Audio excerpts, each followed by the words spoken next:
How to hear yourself on BandLab. Hey everybody, welcome back to our channel. In today's video, we are going to learn how we can hear ourselves on BandLab. So without any delay, let us just jump right into the solutions.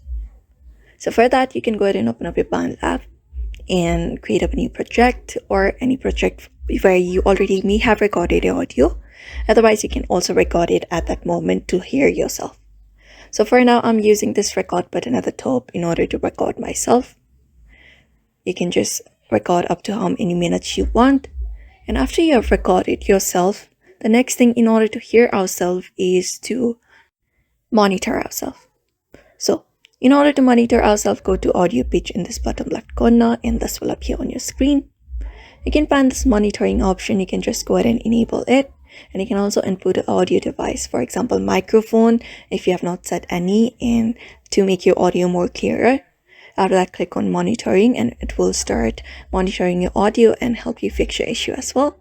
So that is how you hear yourself. After that, you can play this option. You can use this play button to hear yourself and see if you hear yourself on BandLab. So therefore, that's how you do it. So therefore, I hope this video was helpful to you and thank you for watching this video.